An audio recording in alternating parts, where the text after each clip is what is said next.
Assalamualaikum warahmatullahi wabarakatuh. Waalaikumsalam warahmatullahi wabarakatuh.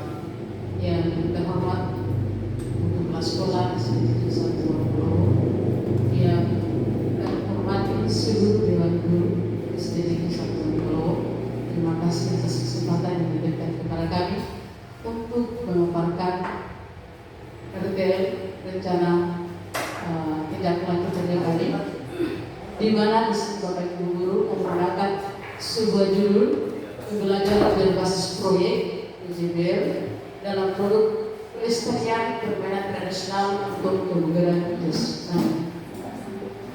Baik Bapak Ibu guru, rencana tindak lanjut yang kami angkat ini tentang PJBL ini sebenarnya sangat menarik, ya, karena seperti yang kita selalu ceritakan bahwa hari ini PJOK yang akan tampil seperti ini ke depan mungkin mapelan atau kelas. Jadi kenapa kita mengangkat materi ini, permainan tradisional ini? Karena di sini ada tujuan-tujuan yang harus kami paparkan terlebih dahulu. Jadi Bapak Ibu guru, ada hubungannya dengan pendekatan pembelajaran sport education model, ada kaitannya. Di mana sport education model ini Bapak Ibu guru yang berperan aktif itu adalah siswa, semuanya siswa. Dari misalnya kita membuat sama-sama program misalnya turnamen, karena ini berbicara dalam PJOK, maka saya berbicara dalam turnamen olahraga misalnya. Yang panitia ini adalah siswa, yang peserta adalah siswa, semuanya siswa. Kalau berbicara education sport education model atau disingkat dengan SEM. Kemudian lagi, karena kami juga dibatasi waktu, kemudian latar belakang mungkin kita akan baca bersama adalah program ini memberikan ruang kepada siswa untuk yang pertama bersuara atau voice kalau tidak salah. Suara ini adalah menyuarakan ide mereka, di mana siswa itu menyuarakan ide mereka di dalam program ini. Yang kedua, pilihan kalau tidak salah, ya, pilihan, choice, di mana siswa itu bebas memilih peran apa saja. Mereka diberikan kebebasan dalam hal itu. Yang ketiga adalah under voice kalau saya tidak salah. Yang mana itu? Kepemilikan. Kepemilikan ini Bapak Ibu guru, ya, di mana mereka menentukan seperti lapangan ini pada saat itu. Yang selanjutnya dalam konteks permainan tradisional merupakan salah satu warisan budaya yang memiliki nilai edukasi bersama dan kesehatan jasmani. Namun di daerah kita saat ini permainan tradisional ini mulai ditinggalkan. Nah, kenapa kami angkat tradisional Bapak Ibu guru? Karena secara kita lihat secara bersama bahwa permainan tradisional itu semakin hari ini semakin tertinggal. Makanya kami mulai angkat permainan tradisional untuk memperkenalkan kepada siswa-siswa yang ada di SD Negeri 1 Warikaluhu ini. Untuk yang selanjutnya masalah masih banyak siswa kurang aktif secara fisik sehingga kemampuan kebugaran jasmani mereka menurun. Makanya di sini kita buat RTL-nya. Yang selanjutnya proses pembelajaran olahraga seringkali lebih terfokus pada materi. Ini yang membuat kita yang sekarang ini kebanyakan fokus di materi tanpa memberikan praktek kepada peserta didik. Dan selanjutnya akan saya persilakan kepada rekan saya, Ahmad Saud. Terima kasih. Saya lanjut. Tadi sudah disampaikan rekan saya mengenai latar belakang, apa yang menjadi latar belakang sehingga dalam proyek ini diangkatlah materi seperti ini, permainan tradisional. Saya lanjut di sini ada beberapa konteks dari lagu yang berlatar belakangnya, salah satu seperti ini. Tadi yang sempat disinggung sama rekan saya mengenai choice, pilihan dan kepemilikan. Saya lanjut ke bagian tujuan program. Nah, secara umum tujuannya ini menciptakan pembelajaran yang tentunya berpusat pada peserta didik secara kreatif, efektif dan berbasis pengalaman. Nah, kalau biasanya kita mengajar peserta didiknya hanya diberikan para materi, kemudian mereka akan berkreasi mengerjakan sendiri materi.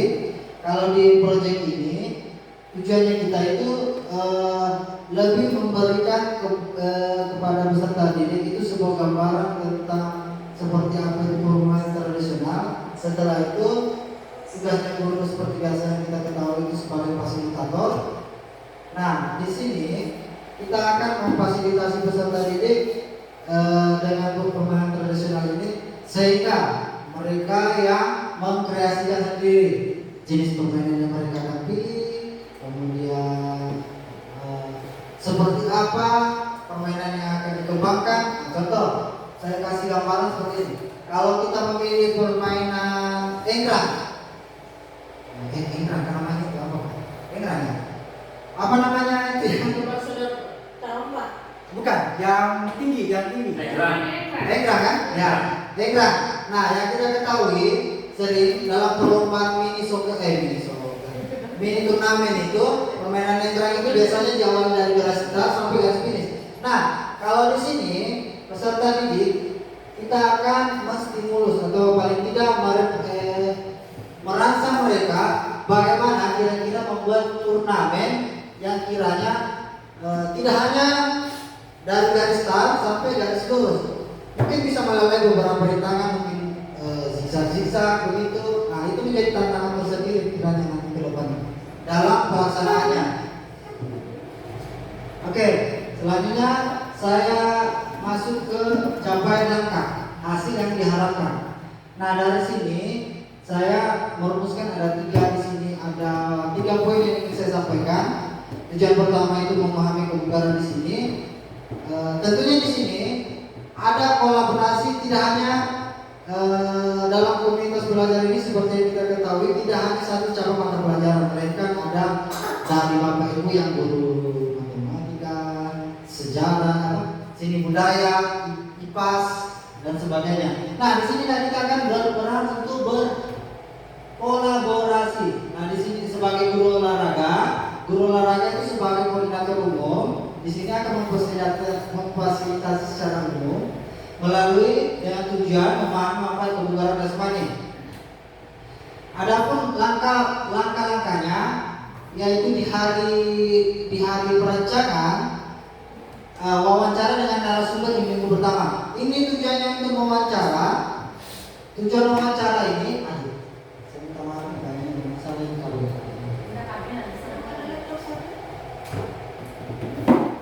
Oke, lanjut. Nah, di minggu pertama di sini adalah wawancara dengan narasumber. Nah, pertanyaannya, siapa sih yang menjadi narasumber ini? Apa sih tujuannya menjadi tujuan dari narasumber ini?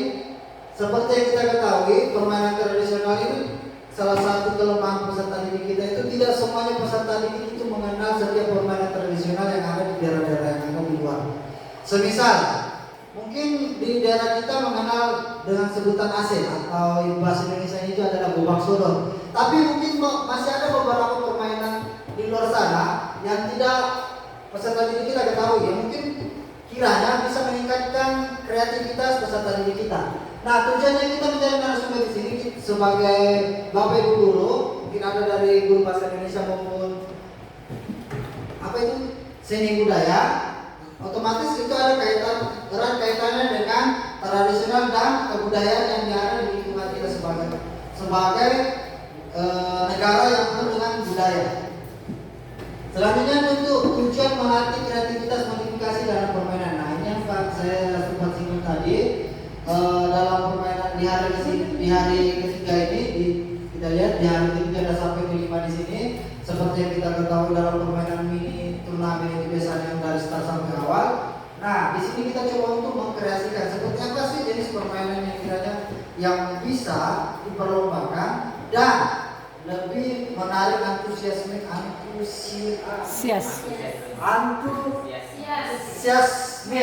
peserta didik kita. Nah, agar lebih berperan aktif lagi. Di tujuan ketiga melestarikan budaya. Nah, ini di sini ada praktek dan revisi. Setelah kita melakukan identifikasi, pengumuman di sini ya, saya minta maaf tadi ada pengembangan prototipe di sini. Nah ini yang pengembangan prototipe ini peserta didik itu akan merancang sebuah memilih apa sih jenis-jenis permainan tradisional yang akan kita coba untuk kembangkan. Kemudian bagaimana sih pola pengembangan yang akan mereka lakukan? Pertanyaannya, apakah guru-guru di sini ikut berperan? Betul, kita guru-guru di sini sebagai fasilitator. Tapi ingat, semua alat yang dikerjakan oleh peserta didik, kemudian dari perlengkapan permainan dan sebagainya itu guru di sini tidak terlibat secara langsung, melainkan hanya fasilitator. Tapi kita tidak menutup kemungkinan tetap sebagai pengawas atau mengawasi peserta didik agar kiranya tidak terlalu melebar dalam mengembangkan hal-hal. Kalau contoh tidak diberi kebebasan secara utuh istilahnya begitu. Walaupun memang tujuannya kita untuk peserta didik, tetap guru sebagai kontrol di sini. Saya minta maaf, di sini ada sebenarnya ini masalah tentang petunjuk kapan akan dilaksanakan, berhubung karena koneksi kita kurang stabil, jadi saya hanya bisa memperlihatkan saja ini, tapi tidak bisa tidak ada internetnya. Oke, lanjut saya ke struktur program di sini dalam komunitas. Karena kita yang batu kelapa, karena pembuatannya agak bisa dibilang agak gampang. Nah, peserta ini kita hanya memfasilitasi ini batok yang akan kamu gunakan, ini jenis tali yang akan kamu gunakan. Kemudian peserta didik sendiri yang akan coba untuk bagaimana berkreasi untuk membuat medianya sendiri, baik itu egrang ya. Apa namanya di sini yang tinggi? Itu bahasa nama daerahnya itu. Kalau di selatan orang bilang longga. Kalau di selatan. Bahasa Indonesia bagian namanya. Bagian. Tapi bahasa daerah. Nah itu yang perlu saya cari tahu dulu yang begitu-begitunya. Makanya saya ajak Bapak Ibu untuk berdiskusi. Kalau di Jawa egrang. Ya itu sudah jelas karena itu dianggap dari bahasa Indonesia juga secara umum. Nah mungkin seperti itu Bu Guru yang saya maksud untuk suara menyuarakan ide mereka ini memodifikasi permainan menciptakan aktivitas yang relevan bagi mereka. Kemudian memilih permainan yang diminati dalam bentuk hasil karya. Nah, nanti karena kegiatan kita ini ada dokumentasinya, nanti kita coba dikembangkan dan beberapa tawaran dari Bapak Ibu guru yang saya akan coba mencari tahu beberapa jenis permainan dan apa namanya. Dan baik itu dari segi kepemilikan bertanggung jawab atas mengembangkan proyek dari awal hingga akhir, baik media sosial maupun sosial sekolah maupun komunitas antara komunitas. Nah, karena kita ada juga kegiatan PIPA-nya, mungkin ini beberapa karya dari pembuatan proyek ini nanti akan dipamerkan juga dalam kegiatan festival PIPA di akhir biasanya. Nah, mungkin dengan proyeknya ini nanti maksimalnya permainan itu sekitar berapa? Kalau untuk itu kita tidak membatasi istilahnya, tapi dalam artian beberapa permainan yang dipilih itu memang betul-betul kita bisa memprediksikan peserta didik mampu untuk menggarapnya.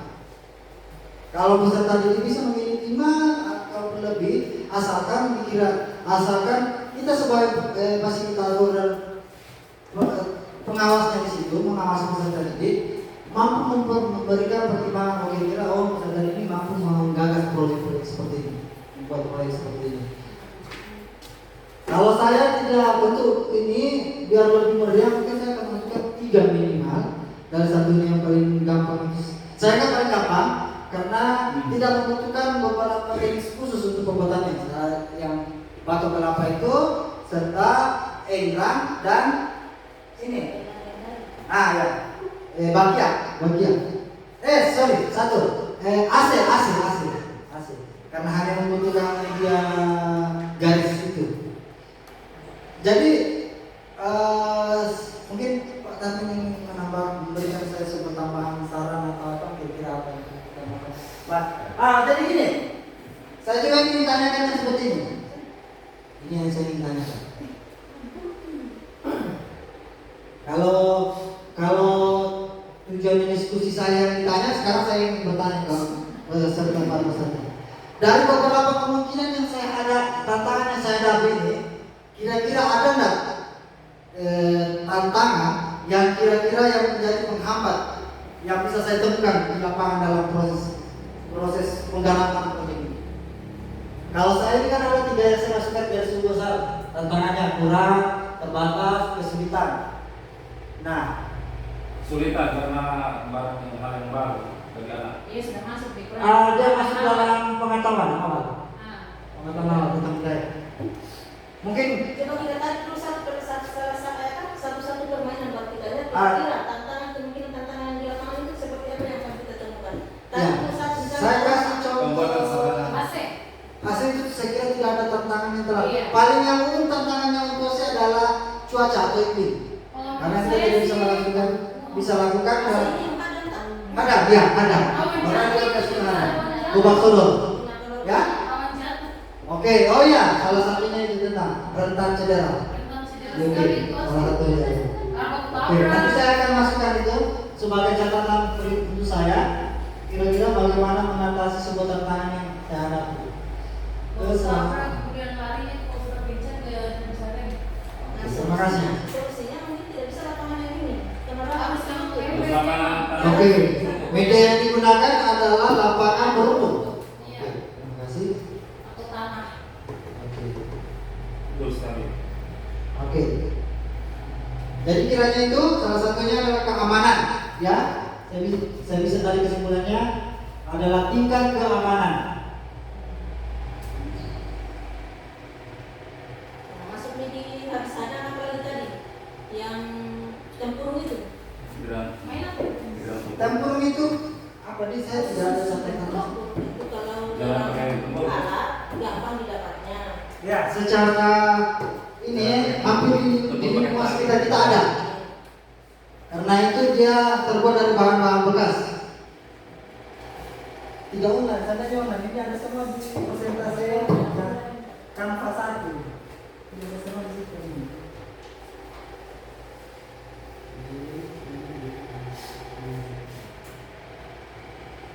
Bicara dulu, apakah mau disampaikan? Bu Mawarati, mungkin ada yang perlu dibantu saya. Sekiranya mungkin tantangan apa yang kiranya saya akan hadapi. Kemudian apa?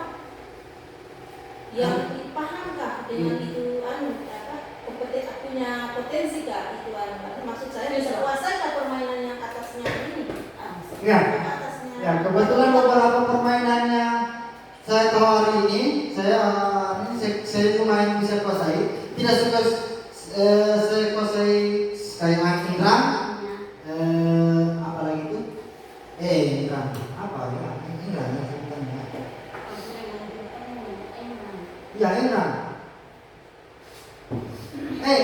Ya ingran.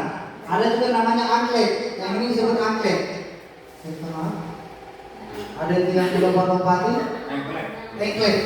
Orang biasa sebut engklek. Tapi kalau di daerah saya disebut dengan bintang, yang bintang. Main PAD pun di dalam sini. Bukan, lompat ini. Iya. Nah itu kan butuh koordinasi dan gerak. Ya, ya dia bakal besar. Kempa apa ya?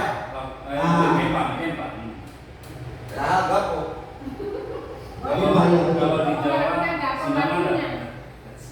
Ayo kian kata mana? Kayaknya dia itu pakai tali. Tidak, di tengah-tengah lubangnya ini kali. Ya. Nah, itu pemahaman awal dari siswa. Ah, ini. Siswa tidak paham. Yang saya sebut dengan engkrang batok kelapa. Bisa kelihatan? Engkrang batok kelapa. Saya kira untuk pembuatannya ini tidak terlalu bikin. Banyak batok kelapa. Ya, sumber daya yang kita miliki itu punya banyak, melimpah. Nah ini saya kira anak-anak itu pasti mampu untuk membuat media yang digunakan dalam ini. Setelah itu tantangannya peserta didik akan membuat bagaimana mini turnamen yang akan diperlombakan. Jadi kita tidak hanya dari start sampai akhir berlomba, melainkan mungkin dibuatkan tantangan yang berbeda, mungkin dibentuk estafet, berputar-putar atau sebagainya. Intinya ada jenis modifikasi yang dilakukan peserta didik kita dalam mengembangkan permainan-permainan tradisional yang kita beri tawaran mereka yang memilih dan mereka yang mengembangkannya. Setelah itu di akhir peran guru, karena kita ini sistemnya kalau model kolaborasi, jadi sebagai guru bahasa Indonesia nanti dibantu peserta didik kita untuk membuatkan sebuah artikel yang kiranya nanti bisa dimuat di beberapa platform media sosial, Facebook mungkin, YouTube, bahkan di PMM. Jadi jadi saya ingin sampaikan hasil diskusi kita sebentar ini akan masuk di PMM. Ini yang kita lihat hari ini. Masuk di PMM. Mungkin ada lagi yang perlu dibantu saya untuk mengatasi kira-kira mulai dari kalau mau ditarik dari awal lagi, mulai dari latar belakang ataupun sebagainya. Tujuannya mungkin rencana evaluasi.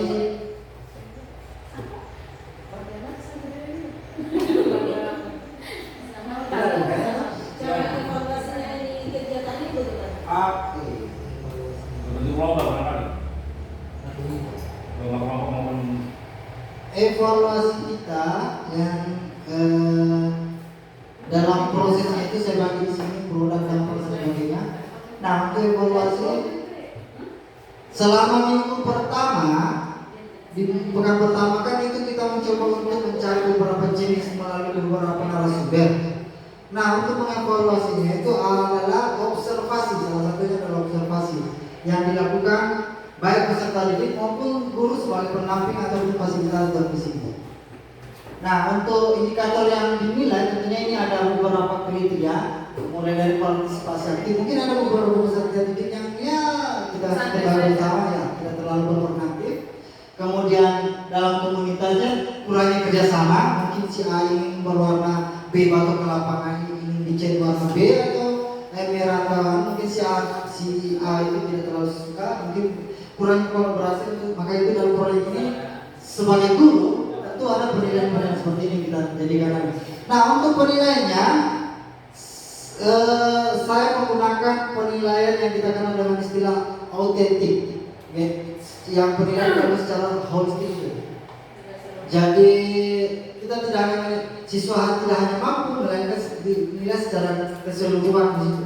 Jadi tidak hanya mereka yang memiliki keterampilan, tetapi mereka juga yang memiliki bagaimana berkolaborasi dengan temannya. Walaupun memang, nah betul sekali. Kita libatkan beberapa aspek itu. Mungkin beberapa rubrik yang nanti itu akan saya masukkan kayak mahir, cakep, sampai mampu. Ada 5 kalau saya minta maaf saya tidak bisa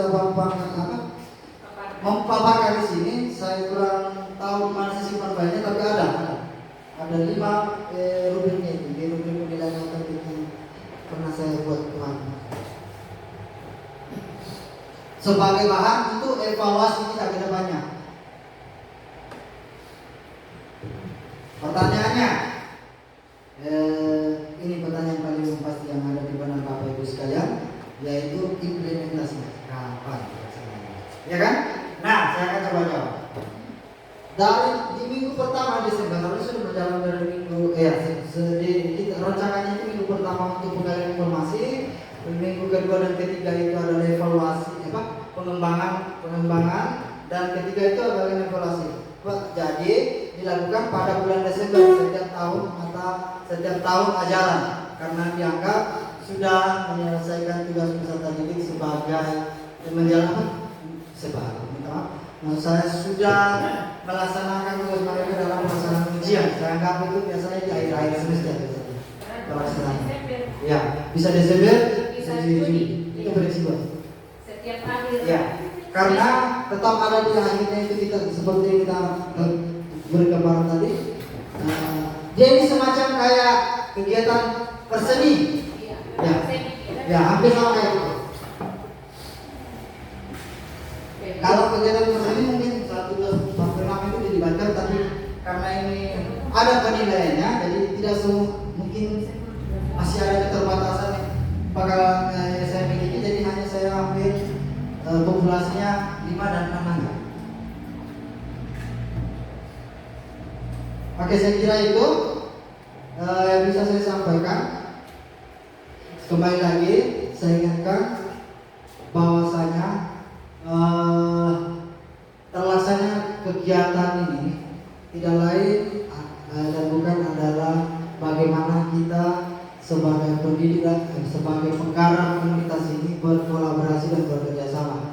Untuk itu Bapak dan Ibu sekalian itu adalah inspirasi untuk saya senantiasa berkembang ke depannya. Jadi saya sarankan ke rekan saya untuk memberikan beberapa hal yang kiranya menjadi tambahan untuk dievaluasi ke depan. Terima kasih. Ya, terima kasih. Salah satu dari saya, terima kasih banyak atas waktunya Bapak Guru untuk menemani kami hari ini. Dan kalau saran kepala dan sudah menjelaskan secara singkat, intinya bahwa ini kegiatan insya Allah hari ini saya dengan pasangan sendiri yang akan hadir, besok lusa mungkin adalah guru-guru lain, karena lagi-lagi apalagi sekolahnya kita ini salah satunya ibu kasnya kita sudah guru penggerak, jelas kita ini sudah disetel dari jauh memang. Jadi saya harapkan kepada teman-teman dewan guru di sini kita akan selalu siap dan terus aktif kegiatan apapun. Karena lagi-lagi sejak ibu menjadi guru penggerak saya itu sudah mulai bahaya ini harus memang ya, karena kita akan mau bersama gerakan-gerakan bunga es nanti untuk memimpin kita menjadi seorang yang menjadi guru yang profesional, yang inovatif, yang lebih banyak lagi. Jadi sekali lagi teman-teman guru, jangan ketika ada misalnya ada pergerakan baru atau ada inovasi baru yang dimunculkan, jangan kita berpikir masalah apa lagi, itu salah. Kita tinggalkan yang begitu, jangan kita saling membuli antara kita. Maka marilah kita berkolaborasi, yang mempunyai ilmu yang berbagi kepada yang belum tahu sama sekali. Karena lagi-lagi salah satunya saya masih buka dengan namanya etik. Sementara pendidikan sekarang ini menuju ke harus kita kuasai etik. Apalagi setelah kita memperoleh tadi malam itu adalah tugas kita. Guru hebat. Bayangkan itu, guru hebat Indonesia kuat. Itu salah satu menurut saya PR bagi saya hari ini. Bagaimana caranya kita menjadi seorang guru yang hebat supaya Indonesia hebat. Itu satu saja. Saya garis bawahi tadi malam, bukan masalah gajinya, tetapi tugasnya kita sebagai guru. Ketika judul itu sudah menunjukkan guru hebat, sekarang tugasnya kita bahwa kita sudah dengar bersama tadi malam semacam gaji dinaikkan, tetapi apakah kita bisa mempertanggungjawabkan dengan kenaikan gaji itu? Maka lagi-lagi teman-teman sekalian, saya harapkan kepada kawan-kawan semua ini, marilah kita berkolaborasi bersama, jangan kita saling membuli, jangan kita main itu sudah di belakang. Kalau misalnya ada yang kita ungkapkan, mari kita buka ruang untuk saling berkomunikasi, diskusi bersama. Karena masalah tanpa didiskusikan pasti tidak akan selesai. Tetapi serumit apapun masalah itu, kalau kita dudukkan bersama, insya Allah pasti terselesaikan. Hanya itu mungkin yang perlu saya sampaikan dari kami. Dengan kegiatan hari ini, saya ucapkan billahi taufiq wal hidayah. Wassalamualaikum warahmatullahi wabarakatuh. Waalaikumsalam.